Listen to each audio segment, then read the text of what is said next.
Hey, second grade friends, Mrs. Burkett here to read this week's feature story with you and try to use our skills and strategies of main idea and topic and text features. Right away, I see some really unique font that the author used in this expository text. So I know it's going to give me facts and information. And there's going to be text features. Baby Bears by Bobby Cowman. And our essential question: how are offspring like their parents? Read to find out how many baby bears are like their moms and dads. Are you like your mom and dad? Here we go. I'm sure you listened to it yesterday. Bears are animals called mammals. Mammals have hair or fur on their bodies. Bears are covered with fur. Mammals are born. You were born too. You're a mammal, and we also provide milk for our babies. Baby bears are called cubs. Cubs are born with their eyes shut. Their eyes open when they are about 6 weeks old. This brown bear cub was just born. It has very little fur. Now, that is a unique text feature. It's like a little extra text box. So sometimes an author has a little bit of extra information they want to share, and they put it in a text box. They may include a photograph like they did here of these little tiny baby bears with their eyes still shut. And then there's some extra text. So you might think of that text as a caption because it seems to go along with the photograph, but there's also larger pieces of text that we often see on the side or sometimes across the bottom or up in the corner. So good readers are on the lookout for those kinds of information that an author might share. Mammal mothers make milk inside their bodies. Mammal babies nurse from their mothers. To nurse is to drink mother's milk. So here's the polar bear cub is nursing on its mother's milk. Wow, look at these text features. I hate to cover up the cute picture of the panda bear. Let me put myself up here in the center. Check out, we have what? Do you remember what that text feature is called when the author puts an extra title in there? A bold, larger font? It's called a heading that helps the reader know this section is going to be about kinds of bears. There are 8 kinds of bears. The bears shown on this page are an American black bear, a brown bear, and a polar bear. These bears all live in North America. So that's just 3 of them. So there's 5 other kinds you might want to look up. Look at the text features here. There's a little text box that talks about the different pictures. American black bears can be different colors. What color is this black bear? It looks pretty black, but it has some white on it, doesn't it? But it looks like a baby. So this could be a caption or a little text box that goes along with that photograph. There are different kinds of brown bears. These grizzly bears are one kind of brown bear. And there is the photograph to go with that text box information. Polar bears have white fur. They live in a cold place called the Arctic. Look at that polar bear family. There's a brown bear family. I love these little paw prints that the author included too. It made the reading interesting. People who study bears once thought that giant pandas were raccoons. Now people think that these animals are bears. There are not many giant pandas left in the world. Giant pandas live in China. So that's another type of bear. It says reread, and rereading is a really important strategy for good readers to stop and check their understanding and make sure they know what they've read and they understand what they read.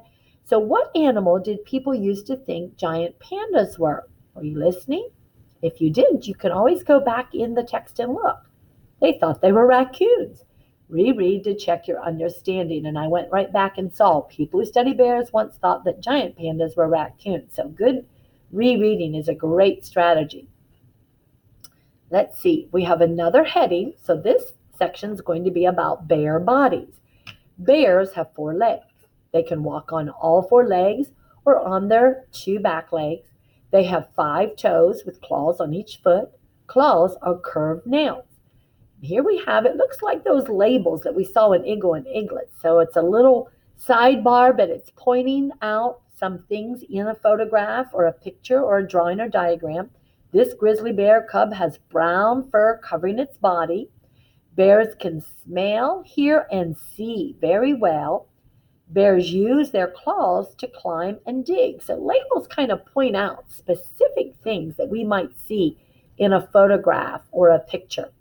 Let's see, we have another heading. So as the reader, the author is helping me know this section is going to be about bear coats. So it helps my mind focus. So don't ever skip over the headings, the little subheadings that an author will often give in nonfiction expository text. Bear coats. Bears have two kinds of fur. Some of their fur is short and some is long. Their short fur keeps them warm. Their long fur keeps water away from their skin.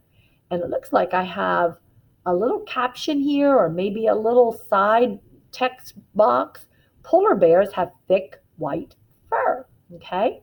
And then I have an extra photograph and a little text box, you might say, with a caption. Pandas have black and white fur.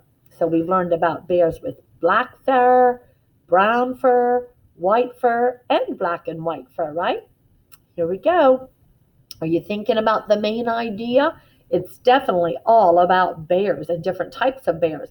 But we could talk about some specific details that we've learned about the 8 different types of bears. The authors pointed out 3, but then the panda bear. We could talk about how bears are mammals and they provide milk for their young and have different colored furs. We could talk about, what's this section about? Bear families. A bear family is made up of a mother bear and her cubs. Most mother bears have litters of cubs. A litter is 2 or more babies that are born at the same time. This mother grizzly bear has 3 cubs. So there we see a picture of a family of a mother bear with her cubs. Here's another family of bears. Cubs stay with their mothers until they are 2 to 3 years old. They watch their mothers to learn how to live on their own. Mother bears teach their cubs where to find food and how to stay safe. And then I see some more text underneath this photograph, and we call that a caption. I want to be sure to read our caption so I know what's that photograph about. Why did the author put that in there? This mother bear is teaching her cubs how to climb a tree. Mothers also teach cubs how to groom their fur and stay clean. So that's what that caption's about, pointing out what's happening there with that mother bear and how she's showing her young ones how to climb trees and stay clean. Here we have another section. What do bears eat? Most bears are omnivores. Omnivores are animals that eat both plants and animals. That was a big word, omnivore. So I chunked it up and sounded it out. That's a good strategy for readers to use. When you come across words that you don't know, you grow as a reader. It teaches you how to think and how to chunk words up and figure out what they say and what they mean. Bears eat honey, berries, leaves, and eggs. They also eat insects, fish, and other animals. Polar bears are carnivores. Carnivores eat mainly other animals. Pandas are herbivores. Herbivores eat mainly plants. Now in this section, these big words that the author used, the author was so helpful, and after they used the word, they gave us what that meant. So after he said most bears are omnivores, he told us omnivores are animals that eat both plants and animals. So good readers are always on the lookout. Some good authors will often include helpful information for new words or big words that we haven't used very often or are new to us. So go back and look. That's another reason to reread, especially if there are words that are new to us or big words. Here we have a caption with this photograph. Isn't that cute? Pandas eat plants called bamboo. And it looks like we have another section. So that was all about what do bears eat. Here we have bear habitats. And we've been studying all these habitats. And this week we're looking at the forest and the Arctic region. Bear habitats. Bears live in different places. The natural place where a bear lives is called its habitat. Many bears live in forests. Forests are habitats with many trees. Some bears live on mountains. Pandas live in forests that grow high on mountains, and bamboo grows in these forests. So there's different types of forests, okay? But bears definitely like forests. Make a prediction. What do you think this bear will find to eat? Use the make prediction strategy to help you. Well, they just told us that bears live in forests with lots of trees. I wonder if bears eat leaves from trees. Here's a little text box to help me understand the photograph better. Black bears live in North American forests. So that's a black bear in a North American forest. Look at all that green stuff. I'm going to make a prediction that bears like to eat green things. That bear is eating on some green bamboo. So I'll bet you bears like leaves and green things. Let's see. We have another subheading that the author is giving us to help us know what this section is going to be about. So this section is about winter sleep. Some bears live in places that have cold winters. It is hard for the bears to find food when it is cold. To stay alive, they sleep through most of the winter. During the summer and fall, the bears eat a lot of food. They store the food as fat on their bodies. The bears live off the fat during the winter. Look at them. Here we have a caption under this photograph. These grizzly bears are eating a lot of salmon. They are getting ready for winter. So the author helped us understand why he included that picture in the article. Mother bears that live in cold places have their cubs in winter. Before the cubs are born, the mother builds a home called a den. The den is a warm and safe place for the bears to live. Many bears make their dens by digging holes in hills or under tree roots. Some bears use caves or holes in logs for their dens. After the cubs are born, the mother goes to sleep. The cubs nurse while their mother sleeps. So not a lot of activity. They just kind of hunker down and huddle in during the winter months, okay? And I'm sure the mama is tired from having the cubs as well and then building the den or the nest. Now here's a different kind of a den, and the author included this photograph.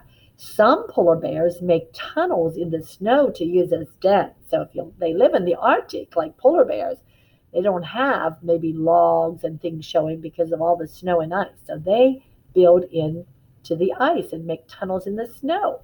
So interesting little added information there. Check this out. Another section, cubs grow up. Each bear grows through a set of changes called a life cycle. A life cycle starts when a cub is born. The cub grows and changes. It then becomes an adult bear. These pictures show the life cycle of an American black bear.